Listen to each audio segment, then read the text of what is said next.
So Troy, So Kevin, up, hold on, lots of places, and here we are.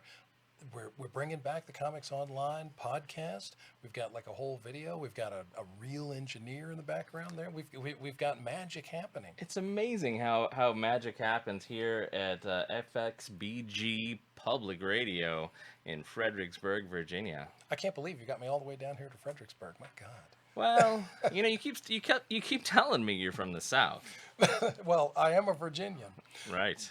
so we might look like we're in the future, but today's show is going to be about the past. Hello, future. So, Troy, I think before we jump into the deep past, I should give our listeners, that is to say, the Comics Online podcast listeners, a little history of where we came from and where we're going. And to begin with, we began Comics Online podcast back in May of 2008. So this is over 11 years now. Wow. And we started out with the intention of making Nomad. If you remember Nomad, he's the guy who started the original theme song, and the theme song will return next episode.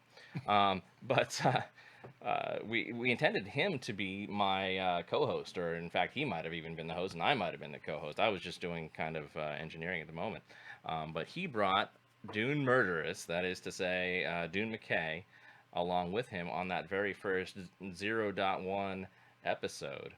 And for 7 years, Dune was the co-host. And we had a whole plethora of Comics Online staffers join the podcast and or the site itself. Comics Online, of course, has been around for nearly 19 years now. Wow. Which is why Troy, this is season 19, episode 3. And of course, if you're counting 3, you're like, wait, aren't you just returning today? Well, yes, that's true. But we are returning from, we had a best of 2018 episode, just you and I. Yes, yes. We had an episode featuring voice actors John St. John, Wes Johnson, and Mike Rawson at Free Comic Book Day at your store, Troy, Flashback Comics in Woodbridge, Virginia. Free Comic Day was a fantastic event. It was an amazing really time. good, and thanks to FXBG Public Radio, Eric, brought all the equipment out and made it really a better event for everyone. So thank you again, Eric, for coming out. That it really helped a lot to have your PA there, and along with all the rest of the gear. I always think everything's better louder. And it was. You made the other exhibitors there better by projecting. The people who were doing the laser tag were better. The people who were everybody who got up on the mic was just that much better for the crowd, and that was a record-setting crowd this year. It really was. So thanks to everyone who helped to make the event successful, and hopefully next year will be even bigger. But that's the future. That is the future. But we're going to go into the past. So those of you who have been around with Comics Online podcast for a while know that we had a spin-off podcast. That was the Time Lords, Comics Online Travels Through Time. And we went to a bunch of 1990s locations, that is to say years. And this show is going to be very similar to that, or to begin with, this return to the main show is going to feel a whole lot like that. And so Troy and I, being consummate fans of the 80s that we are, now we decided we're just going to travel through the 80s sequentially and tell you about everything geek pop culture. So with that said, let's start the show. Okay. Well, let's set the stage. Wait a second. One more thing. Sorry. Hello again, and welcome to the Comics Online Podcast, Season 19, Episode 3. I'm your host, Kevin Ghostwan, and with me today, as usual, is my co-host, Troy David Phillips. What's up there, peoples? Store manager down at Flashback Comics, which, Flashback Comics and Troy, saved my life, saved my enjoyment in life. When I moved here, I didn't know anybody. Well, I knew a handful of people. I knew Emil and Mike Favela, and that's about it. And Emil introduced me to Troy, and then from Troy, I met all the coolest people in all the entire DMV. Well, I don't know. This is a demilitarized zone now. It's the same. It's the same thing.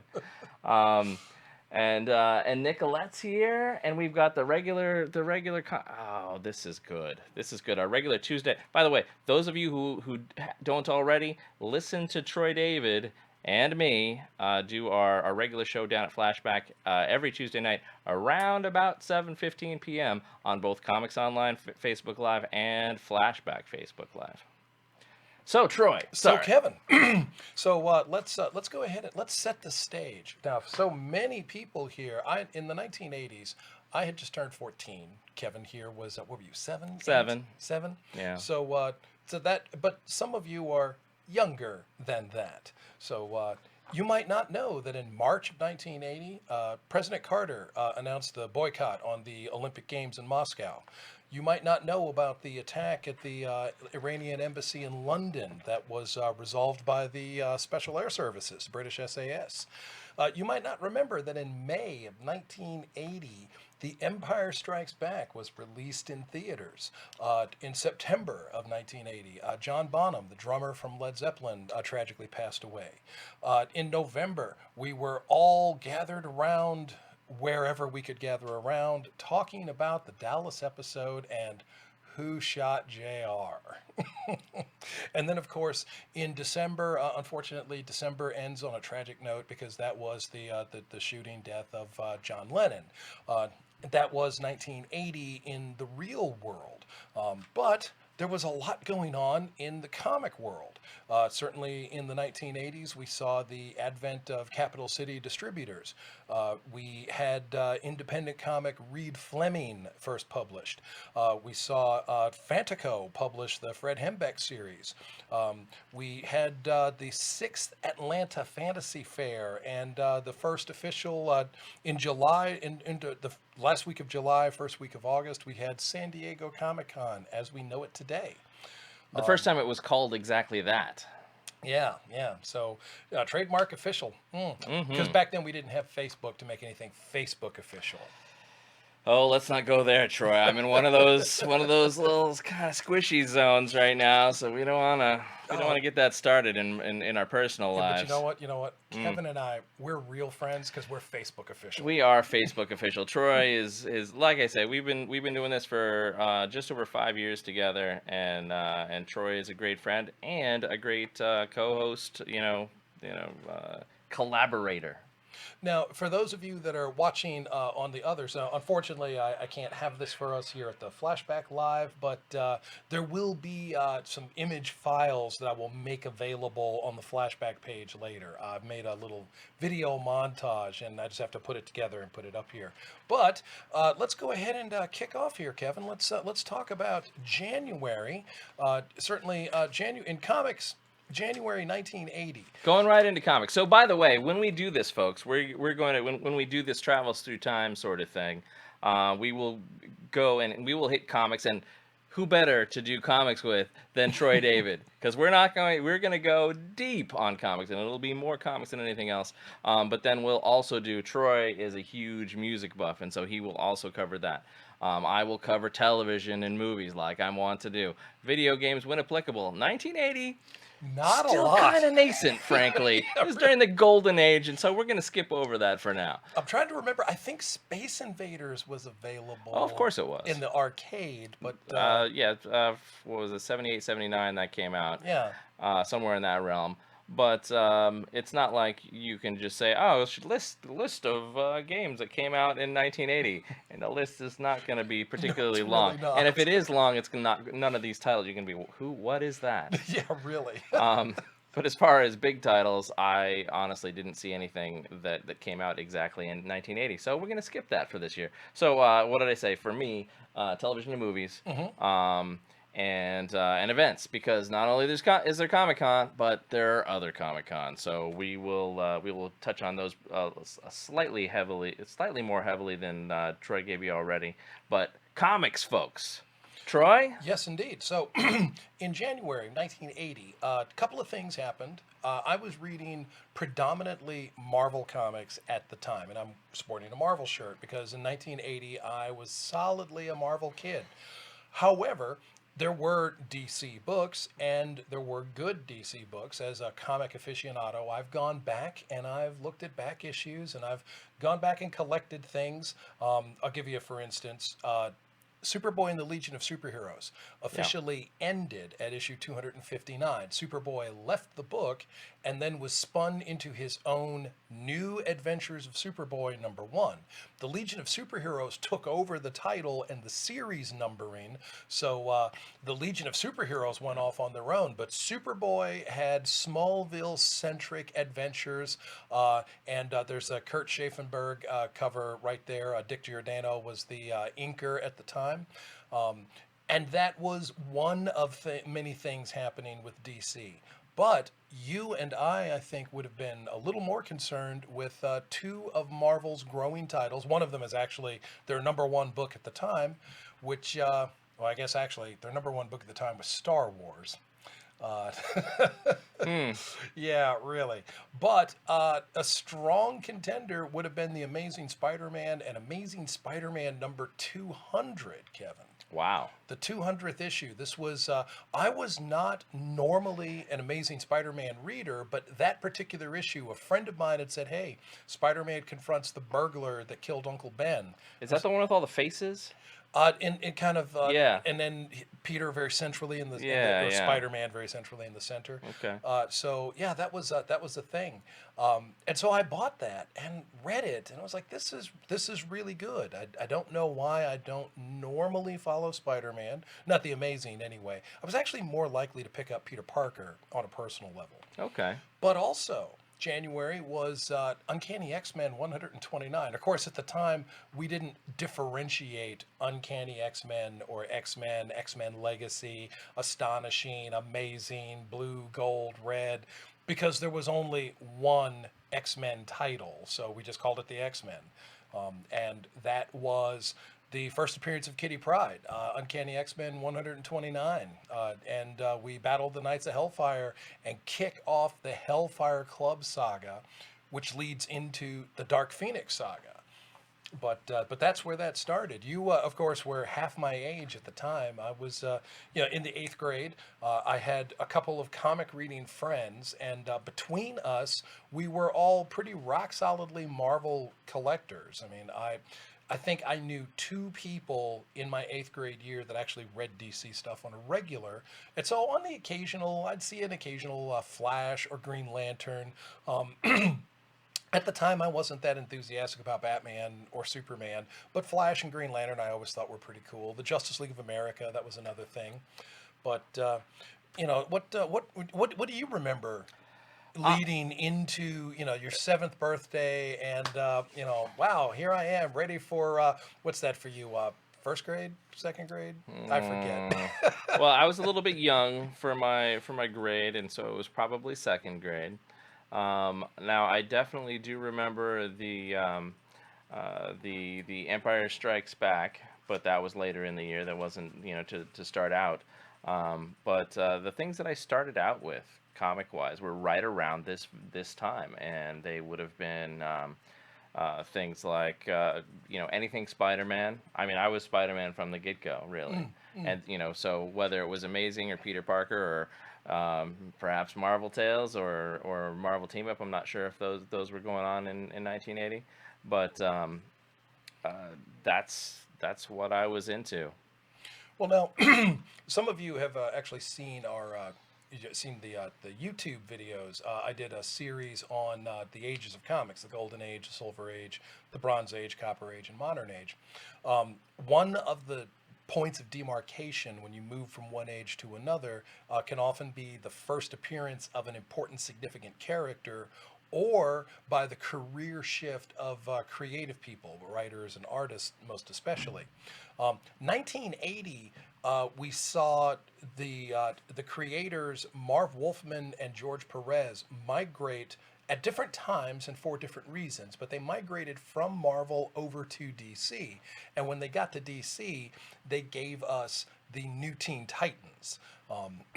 And that was, I'm all over the place here in terms of where we are within the year, but it's an important note. The 1980s is very firmly in the tail end of the Bronze Age of comics. And when we get to the segment about the year 1985, we will talk about the definitive end of the Bronze Age. Now, there's the New Teen Titans issue number 2, which is the first appearance of Deathstroke the Terminator. That was a character created by Wolfman and Perez. And Deathstroke has many similarities to an earlier Perez creation, and that was Taskmaster. The terrible right. toll of the Taskmaster in Avengers 195 and 196. Sorry about that. Those of you listening with the microphone, I will not clap my hands together again like that. It makes a pop. It's very unpleasant. But that's the 1980. We are beginning to approach the end of the Bronze Age. We still have a few years left ahead of us here. We still have a lot of things going on. One of the things that we have is John Byrne as the penciler, not the writer, mind you, but the penciler on Fantastic Four. And the 1980 starts out with Fantastic Four 214. Now, this is the resolution of the Skrull Aging Ray story. We had the Fantastic Four, Reed, Sue, and Ben, rapidly aged by Skrull technology, and Johnny trying to figure out a way to save his teammates, save his comrades. Ultimately, the day is saved, and the 4 are returned to us. 3 of them, Reed, Sue, and Ben, are reinvigorated. The aging ray was reversed, which takes them back into a period of youth, several years younger and more in their prime. So that's a way of defeating the age in comics. Characters often grow old, and it's a problem. How do you address as the years go on? How do you address the fact that the Fantastic Four have interacted with President Nixon and President Ford and President Carter? I mean, that's, that's, oh God, I'm trying to remember how many Nixon administrations that would have been for the FF. I think they actually interacted with him in both of his admins. In President Ford's short-lived term, and then during Carter's term. So that's a lot of years to add on to these characters. Sure. And what do you do for a character that sustained over a really long period of time, like Captain America from World War II? You think Captain America was frozen in ice, Troy David. So that's fine for Captain America, but Sergeant Fury and his Howling Commandos are also from World War II, and not all of them were frozen in ice. So how is it that most of the senior agents of S.H.I.E.L.D. are still so vital and active so many years past their prime, considering that they're all veterans of World War II, and Nick Fury is the only one taking the Infinity Serum? Right. It doesn't quite add up, does it? So, Fantastic Four, now that was a staple book for me. That was one of my go-to solid books. The Amazing Spider-Man might not have been, but Fantastic Four and the Avengers were 2 books I always came back to. That 214, the end of the Skrull Aging Ray. 215 was a story with Blastar, the living bomb burst out of the negative zone. Issue 216 introduced us to the Futurist, a character that hasn't gotten a lot of page time, but that chilling image of this large craniumed, thin-bodied man, the embodiment of man taking on his full psychic potential, exploring the power of the mind at the expense of physicality. The Futurist would be briefly manipulated by Blastar, but he would come to realize that, hey, wait a minute, you're lying to me. You're gaslighting me here, fella. And would have none of it. Now, I'm going to roll backward ever so slightly here, because January of 1980 was the Avengers 191. That was a Grey Gargoyle story. And that was important because... That was before he joined the Fantastic Four. So felled by the gray gargoyle. All right. So now, interesting. This is a larger image, Kevin. So you can see up in the corner box, even though this is 1980, the copyright date is still the previous year, 1979. Right. That's because the eccentricity of magazine publishing, and comics are part of magazine publishing, is they're dated ahead of when they're actually released. But for brevity's sake, I just grabbed the publishing date on the cover in any event. So the Gray Gargoyle has returned to Earth following misadventures from the pages of Thor from the earlier year. Simultaneously, the Avengers are being taken to task by, you remember Peter Henry Gyrick? Of course. All right. Well, Peter Henry Gyrick has got the Avengers in front of a Senate tribunal. He's trying to strike their security privileges. He's trying to make it so that if the Avengers are going to operate, they have to operate as an extension of the United States government with United States government oversight, etc. Way back in 1980. Way back in 1980. Now, this is what's interesting, is a lot of the points raised would be points that were raised in the more modern Civil War, the 2007 Civil War series. Here's what's interesting about Avengers 191. Captain America thinks that this is a bad idea, and Iron Man agrees with him. So when we get to Civil War in 2007, I'm reading the book and I'm thinking to myself, all right, I'm kind of interested in where this is going. I kind of like the drama of it all, but this is a conversation that we did actually already have, and the resolution of that conversation was Cap says this isn't any good, and Iron Man is on Cap's side. One of my favorite panels, actually, and it was the previous issue, was Avengers 190, is when the Gray Gargoyle is attacking New York and Captain America rallies the Avengers. The Beast stops Cap and says, well, hang on a second, Cap. Maybe Gyrick is right. Maybe we're passé. Maybe we're no good. So here you go, Mr. Gyrick. Surely the government can go handle the big bad monster, which is a disgracing blow to Gyrick in front of the Senate tribunal, because Gyrick has to admit he can't go stop the monster. The Avengers have to do that. And so we count down through the history of the Avengers. Hey, remember that time the Avengers saved us from Egghead? Remember that time the Avengers saved us from Ultron? All the times the Avengers have helped us? And here it is one more time. There's a big, stone monster attacking Jamaica Bay, and we kind of need the Avengers to go do something about that. And that was, that's seemingly a small story, and yet a story that would resonate decades later. And the Avengers, through 191 through issue 202, there are two primary artists involved with the book. One of them is George Perez, and George Perez is actually doing a little double duty because he is doing some work for DC while he is at Marvel.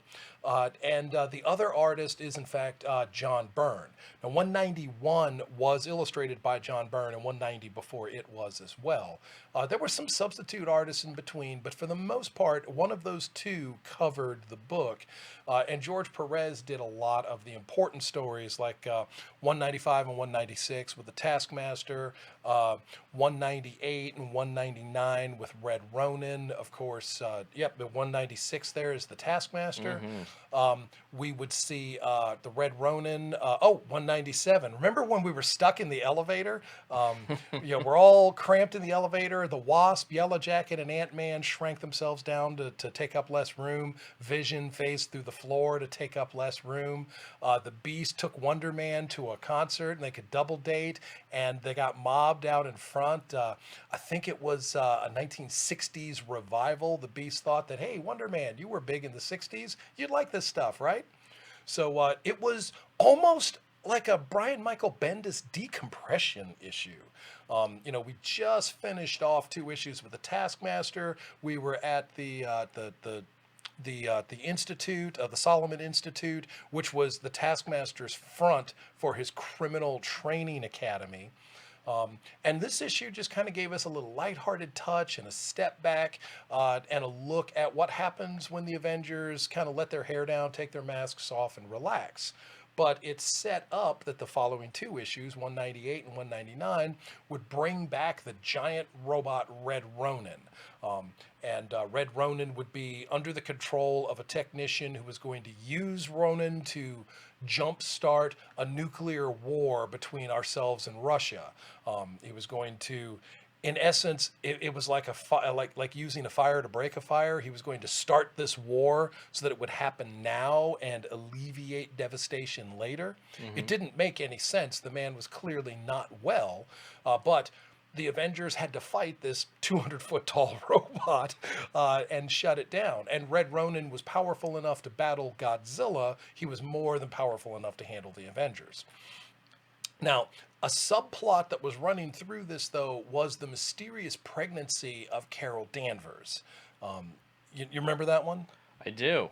So issue 200 is a highly criticized and controversial For issue. good reason. For good reasons. For good reasons. I was an 8th grader and I was reading this, and I wasn't really mature enough to understand the deeper themes here, and I couldn't quite see through the short circuit, the close out the story. Let's move the story along. Quick resolutions to the things that happen to the characters. Concentrate on the action. And it was George Perez art, so the action was beautiful. It really was. Lots of guest stars. We had Hawkeye, we had Thor back.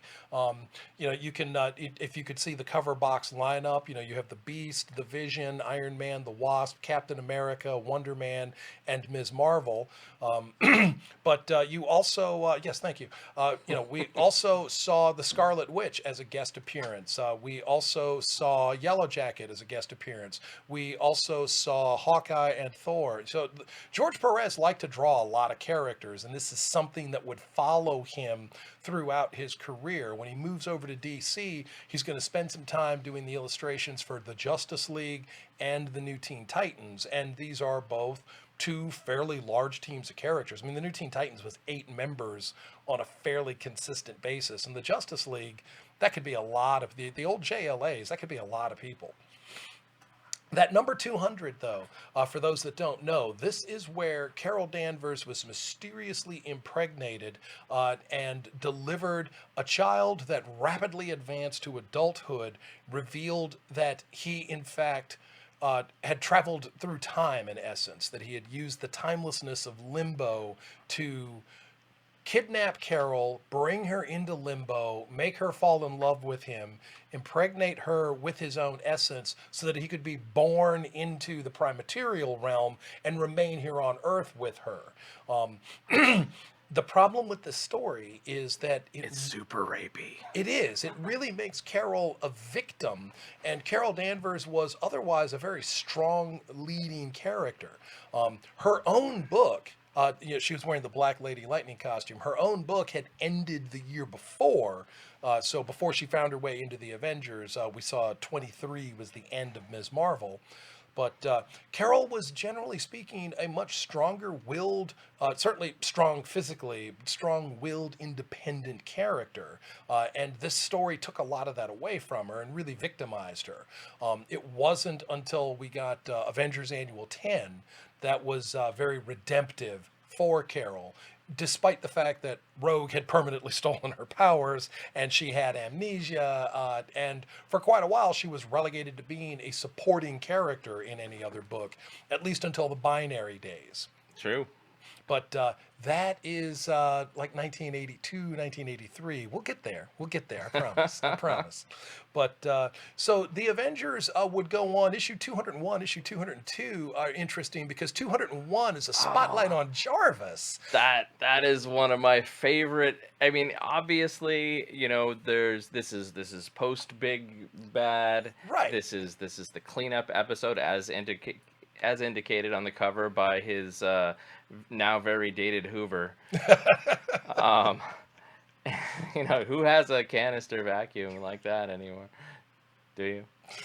Actually, no, I Okay, I mean, really come don't. I really don't. I used to, but Look at these pieces of wall that he's expecting to vacuum up. That's Stark technology that we needed. The rest of us needed that in 1980. Let me tell you. so in this particular issue, Jarvis will in fact clean up the mansion, and we will also learn that Jarvis was a amateur boxing champion in his old military days, when he helps his neighborhood chase out a bully. Right, I love that. I love that story. Hey, I assume this is the Queen's rules, and the guy replies, "Queens, This is Brooklyn. this is Brooklyn." Exactly.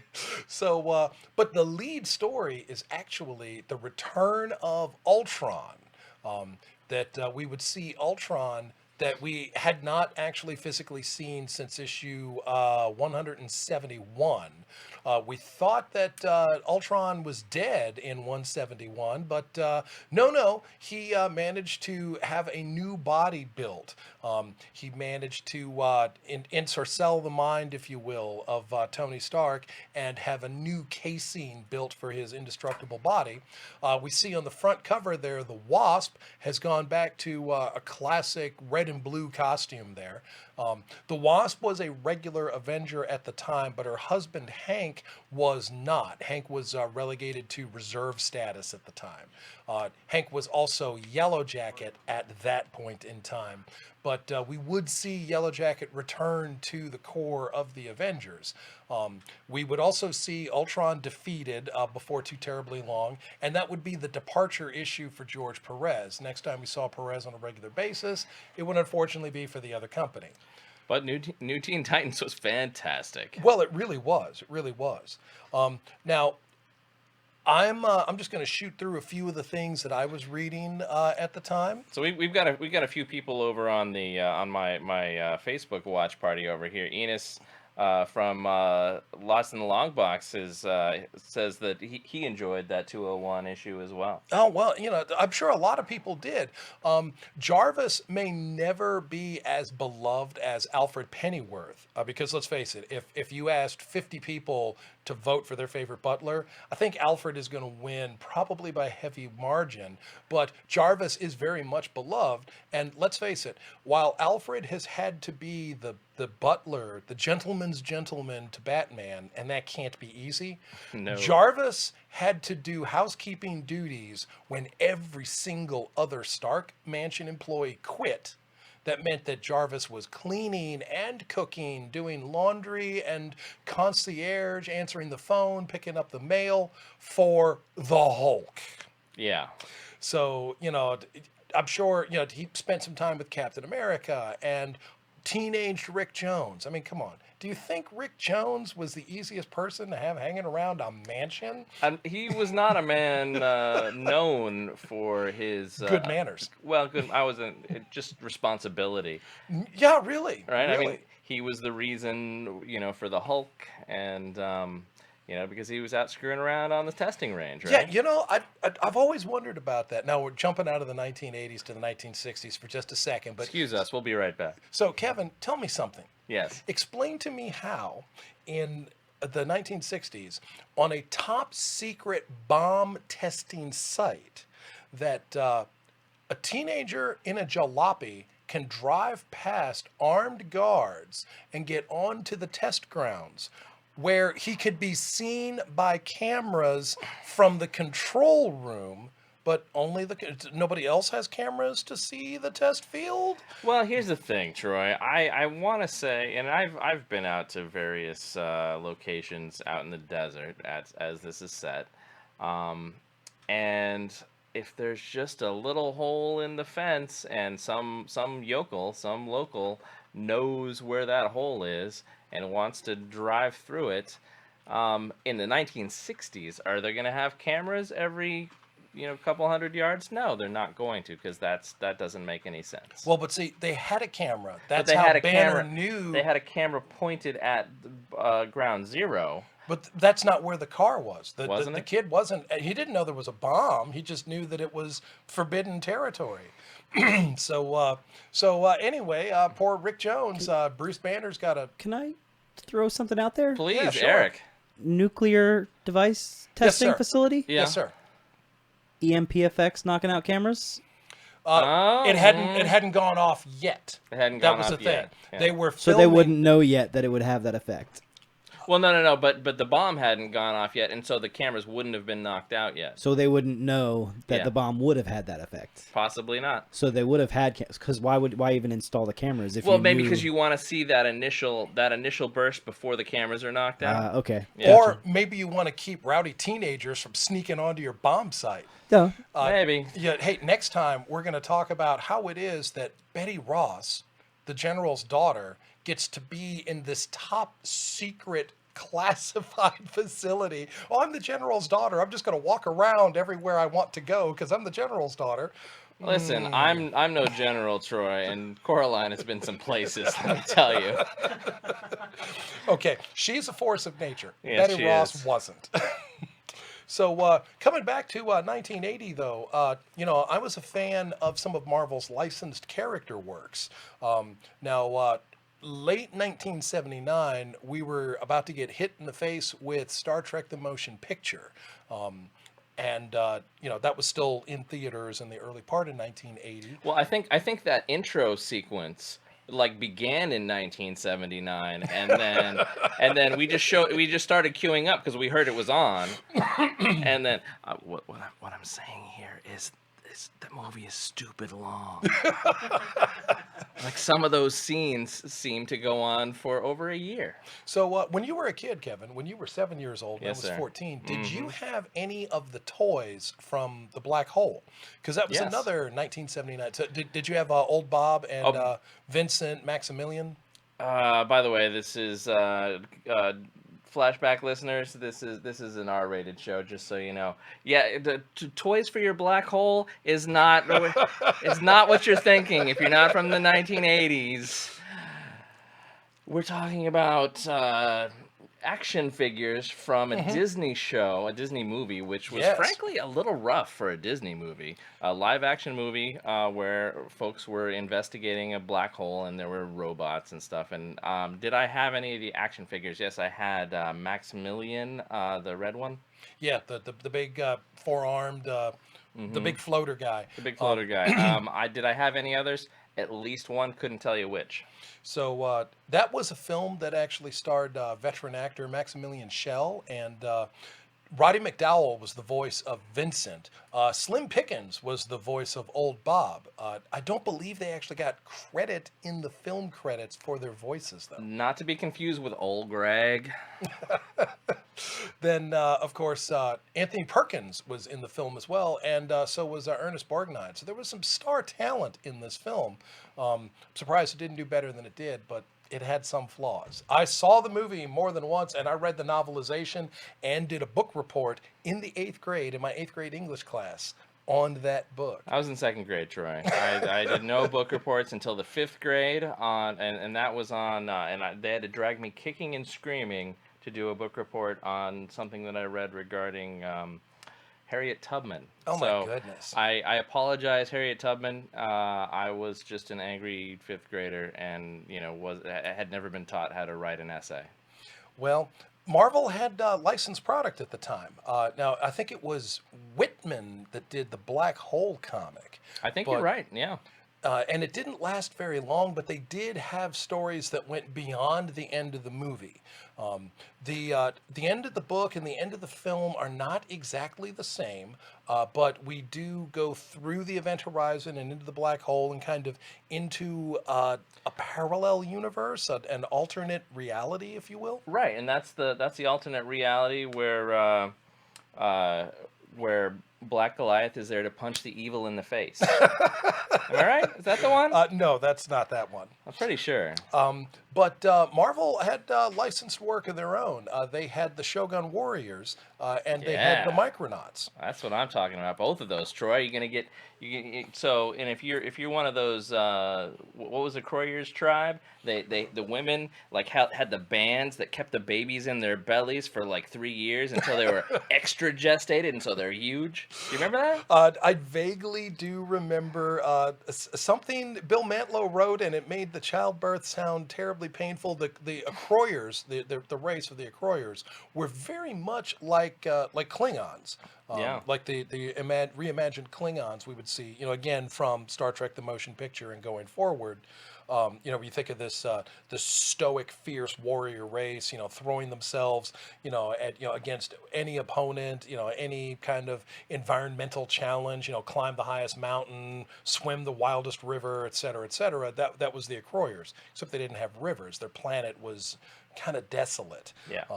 In any event, though, the Micronauts, written by Bill Mantlo, and enjoyed some excellent creative teams. Michael Golden was an artist for quite a bit, and the art teams would change. There would be other people that came on. I remember the annual. I remember Micronauts annual had a lot of art by Steve Ditko. I didn't like Steve Ditko's take on the Micronauts as much as I liked Michael Golden's. I did have some of the Micronauts toys. The Micronauts were among the last of a toy line that I would actually collect. Here is Micronauts 13. Now, this is when they revealed that Bug, in fact, survived the big battle over Homeworld, that Bug actually lived, even though his teammates thought he had died, and he was thrown all the way back to his homeworld, and he helped his homeworld overcome a bully, a conqueror, and he would be reunited with the team. Eventually, the Micronauts would cross over with the Fantastic Four, and the FF and the Micronauts would battle the Psycho Man. Yeah. The Psycho Man had previously appeared in old Jack Kirby Fantastic Fours, Yeah. and the Psycho Man was from the Microverse. Right. We recognized him as being from the Microverse, but that would be the first time, so issue 15, I believe, that would be the first time we would actually see Psycho Man in the pages of the Micronauts. Makes perfect sense for him to be there. Micronauts had now that was a late 19 that was a 79 series when it started, but it carried on for quite a while. The Micronauts, yeah, there he is. There he is, with the control panel, the fear, doubt, hate control panel. So that was early before you had Heart and Cry, and those other ones. yeah, there you go. Death Feud of the Psycho Man. He only had the pride flag for the wrong months. It's June. Facebook, what is your problem? Oh my goodness. So yeah, that the comic would work the toys, characters from the toy line, into the stories. Now, the main character, Arcturus Ron, was Space Glider. Bug was taken from Galactic Warrior. Oddly enough, though, Bug was so reworked from the concept of Galactic Warrior that even when the license left Marvel, Bug remained with Marvel as a unique Marvel character. As well he should have, because he was well different enough. I have to say I love the Micronauts toys. I wish that that they would re-release them in their original forms. Like, I don't want to go and spend hundreds on a toy, but I had a great big craft. It was one of the earliest large vehicles that I ever had as Was a it kid. blue or was it white? It was white, and it had the two guns in the side. That was the battle cruiser. It was amazing. It was. And the springs were so strong. I mean, I don't know how they got that past anybody. The safety regulations on spring-loaded darts and guns. The heavy rubber darts, Yeah. and it's rounded. Yeah. But, if your friend was opening his mouth wide enough at the wrong time, he was not going to breathe again. It wasn't quite that dangerous, but It was that dangerous. so I loved it. I actually had Shogun Warriors as well. Now the Micronauts were licensed. Actually, they were licensed from I think it was the Takara Corporation in Japan. Licensed them to Mego, and that's part of why you don't see them now. While the Shogun Warriors were licensed from their various Japanese holdings to Mattel Toys. Now, interestingly enough, the Shogun Warriors, the three that were in this comic, Raideen, Combatra, and Vanguard Ace, were from three different animation studios. These things all had animated components in Japan. Yeah. But there were three different characters licensed under one license to Marvel. So here in America, we thought, at least I thought, that that they had always been together, and so when we got the toys, we got the the what are the maybe The big, 30 inch, they were 24 inches. 24 inch. Okay, I guess they're not quite that big. Anyway, 2 feet. I 2 feet. mean, I mean, that's a decent. And they were the kind of you know hollow plastic sort of right. things, and they had little darts that they would shoot. I had the guy with the horns that shot with the lion face on his chest, and he shot uh, things out of his nipples. I mean, the Oh, eyes of that the was lion, okay. So and the red guy that threw an axe. that was that was Dragoon, also known as Red Dragon from Jet Robo G. The first one you were describing was Guy King. That's a skull, not a lion. He looked lionish. Guy King was UFO Space Dragon, Guy King.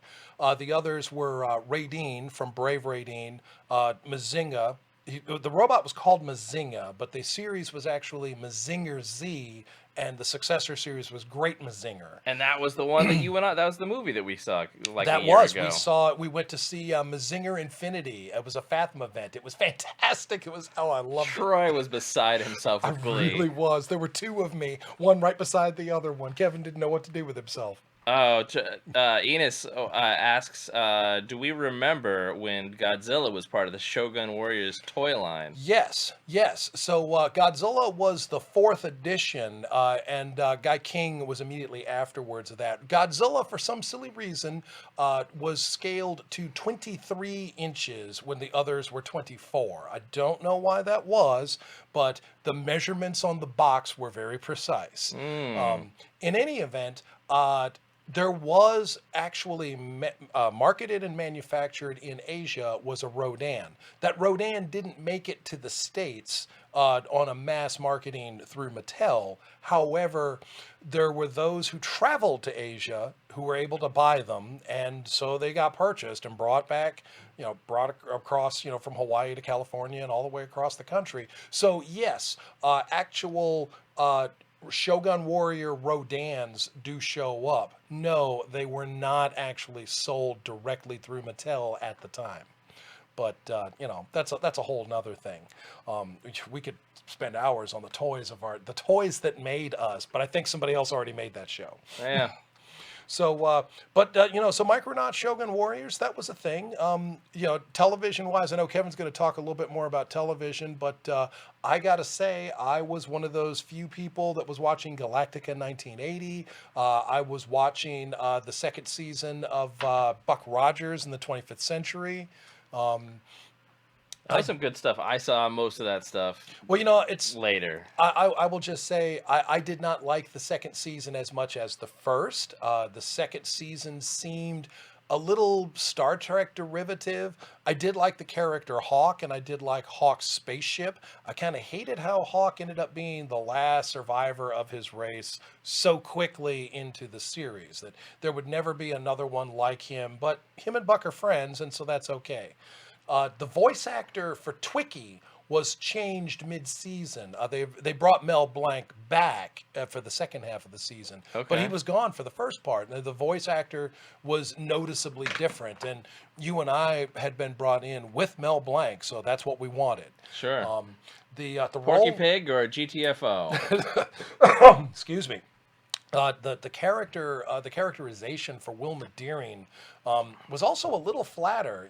Wilma wasn't she wasn't as independent and strong. Certainly people forget that Buck Rogers, was Captain Buck Rogers, the pilot, but Wilma outranked him. She was Colonel Wilma Deering, and she was also a pilot. She was also very capable, and excellent character. But her character got really kind of pulled backwards, I think, as the show went on. The show suffered from some bad writing, and eventually it was canceled, like many science fiction shows were. These shows are expensive to produce, and when they don't generate the ratings, when network producers don't have confidence in the product, then they fall by the wayside. I don't mean to be, crazy modern person, but wouldn't it be nice to have Buck Rogers rebooted and really done well? Now, Erin, what's her name? Erin Gray. Erin Gray. I've seen Erin Gray at San Diego Comic-Con coming down the escalator with a young relative of some sort, clearly a relative because she looked like a teenage Erin Gray. So this woman, whoever she was, Um, hopefully she's an actress and will reprise that role. I'm firmly convinced that Aaron Gray, much like Linda Carter, has made some pact with supernatural powers, Or enabling them to maintain this beauty that they have. they might have clones. They might just clone bodies and then they just transfer their consciousness into the next one. Oh, well, that's a possibility, but I'm still holding out on dark supernatural powers. That's fine too. So, Well, no, it's not. Come on, I don't believe in anything like that. I believe in ridiculous science, Troy, not supernatural things. okay, okay. All right. So here's some ridiculous science for you. Tell me.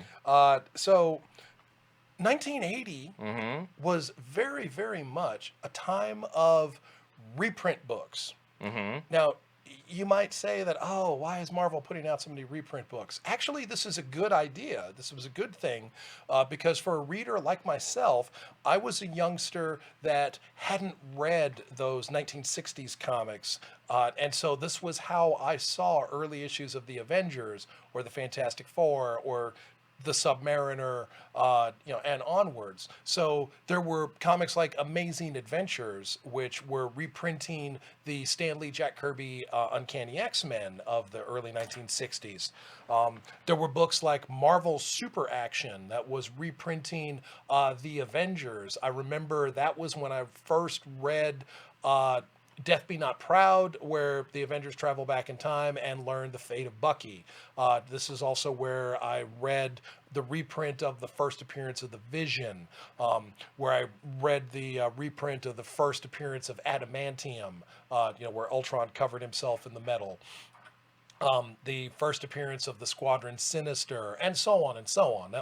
These reprint issues gave me that catch up. Whereas for earlier generations, there's Amazing Adventures #3. Interesting, Amazing Adventures would split up. So between two issues, they would reprint one X-Men story. So the first issue, I think it was the odd numbered cover would be a reproduction of the original, while the even numbered cover would be a new art cover. John Byrne, I think, did most of those. I don't know if he Okay. did all of them, but I think he did most of them. Whereas Marvel Super Action would reprint the covers of the Avengers that they were reprinting. Marvel's Greatest Comics reprinted the Fantastic Four, of course. I think January starts out, I've got a note down here. Marvel's Greatest Comics, number 84, it reprints, it's post Jack Kirby, but it's the Magneto Submariner team up. Which ends badly because Magneto tries to betray Submariner. But those were reprints of Fantastic Four 103 and 104, if I remember correctly. And then they would lead on into the stories involving Janus the Nega Man, who was questing after power to be found in the negative zone, which would bring Annihilus into the story, which would also, incidentally, revolve around a story where Ben Grimm was given the ability to transform back and forth. So he could now control his transformations the same way that the other members of the team could control the use of their powers. Reed Richards didn't have to stretch across the room to get something. He could just walk over there and get his steps in and pick it up. Susan didn't have to be invisible. If she didn't want people to look at her, she could just say, "Hey, would you guys turn around, please?" The Human Torch didn't walk around constantly on fire, but Ben Grimm was stuck being Ben Grimm 24/7, or the Thing rather. And this storyline gave him the ability to control that. Well, I was too young. I had missed that stuff. But now this enabled me to read those stories. I could also see that the ability for Ben to transform back and forth made him mentally unstable. And then there was that led to the reprint of Fantastic Four 112. It's that black background cover with the Thing versus the Hulk. Oh, right. Yeah. It's very striking. Yeah, When you see it, it's a highly sought after book. There are people who have bought it and they know that it's key. They don't completely understand why. They just see the cover and it's iconic and they just jump right at it. But that was Marvel's Greatest Comics. And of course, Marvel's Greatest Comics, I want to say it ended a little bit later in the year. It might have ended actually in 1981, but If so, there it is. Now the Thing, plus the sensational clue to the mystery of Janus. Janus was a college colleague of Reed Richards, and again, the story takes us into the negative zone. And there is a nihilist. It's looking dangerous to die in the negative zone, and that is why we don't want to go in here. Stop opening up that door, Reed. Oh, look, Agatha Harkness. Ooh. Because when you're the world's greatest scientist and you need a nanny for your child, you turn to a witch steeped in black magic, because that makes perfect sense, right? Thing is, Agatha Harkness was actually an interesting character, and she was actually very empathic and nurturing. She very much loved Franklin Richards. She was a good nanny figure to him. Ooh, she could come back these days. Franklin Richards needs a little bit of some help. Franklin needs to spend time with a peer group. Kind of, you know what? It would not hurt him to spend some time with the Powers children. No kidding. Well, and he was for a while. Yeah. I would like to. He was closer in age to Katie Power, wasn't he? I think originally, yeah. Because I would not mind seeing the two of them kind of have a little They innocent. were having some lentils in Power Pack. I remember. Have a it's like, how about a boyfriend girlfriend? Lentil soup, my favorite. Yeah, really. Because Lord knows we've seen Alex, we've seen Jack, we've seen Julie. I'd like to see a little more Katie and Katie and Franklin. That could be a thing. That'd be fun. It would be. Yeah. Well, and he seems to be around the same age group as most of the children in the Yancey Street at this point. Yeah, really. And what the heck? Let's see some more of those Future Foundation kids. Yeah, I'm totally into it. Well, we're gonna have to wrap up for this time. Now we will have a part 2 for 1980, by the way, folks. But we're coming up against our hour here, and we don't want to keep poor Eric up too late. But maybe a couple minutes. What do you have left, Troy? So I'm just going to say, I'm going to gloss through these things. And like I said, at the time, I was not reading DC Comics, but I have gone back as an adult and looked some of those things up because I like to know about these things. Things like John Byrne art on the Untold Legend of Batman. Which came out in July of 1980. Things like Adventure Comics 475, which brought Aquaman back as the leading character, this time in Adventure Comics. Wonder Woman 271, which gave us, in the main story, the return of Steve Trevor, but also the backup story of Wonder Woman 271 was the Huntress, the daughter of Earth 2 Batman and Catwoman. In October, DC Comics Presents, the comic book was actually called DC Comics Presents, and issue number 26 gave us, in the middle feature there, not only do we have Superman versus Green Lantern, but the middle feature there is the bonus book, is the first appearance of the new Teen Titans. That is the Wolfman Perez group of the new Teen Titans, and then the following month, we had Teen Titans #1. Nice. We also introduced the Creature Commandos in Weird War number 93. So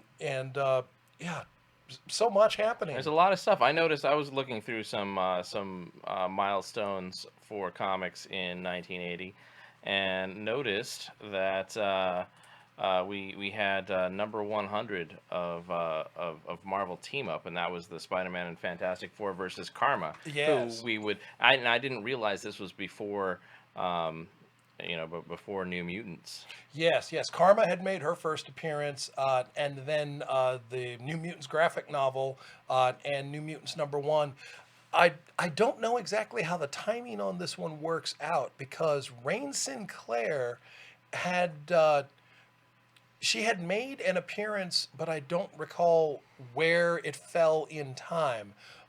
She was, of course, the ward of Reverend Kinross, that somewhat strict parochial Catholic priest in Scotland, and Maura McTaggart was able to get Rain. What do you mean abusive priests, Troy? That's not a thing that happens in real life. And that's why this goes in the realm of comic books, where people can fly and lift battleships over their heads, and where aliens come from other planets and say, I've read your mind across the stars. Come be my consort. Oh my gosh, Troy. So, you know what I want to talk about tomorrow? Because and I'm not talking about next week on this show, but I'm talking about on our Facebook show tomorrow.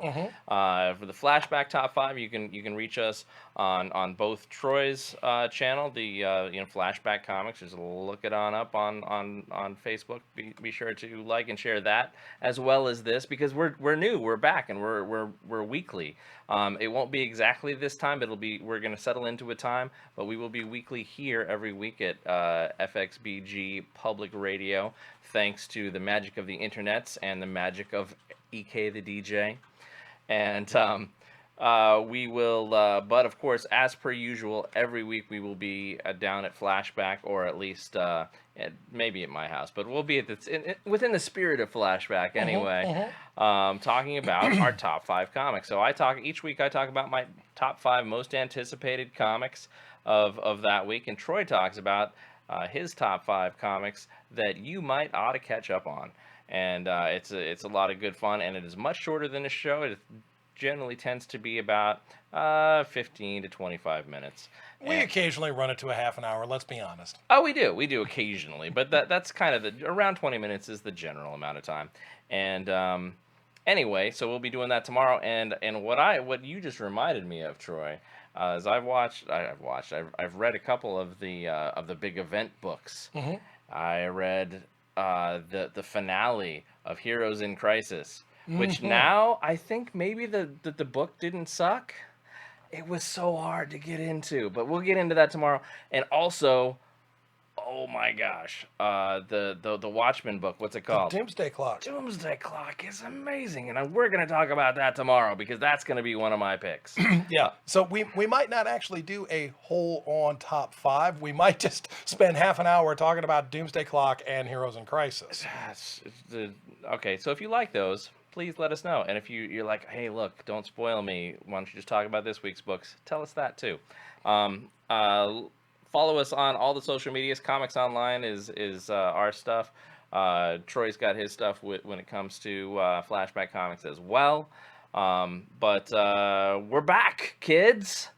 So for Troy and everybody at Flashback, and for EK the DJ and everybody here at FXBG Public Radio, and for everything geek pop culture, I'm Kevin Goswan, and this is Comics Online. Bitches!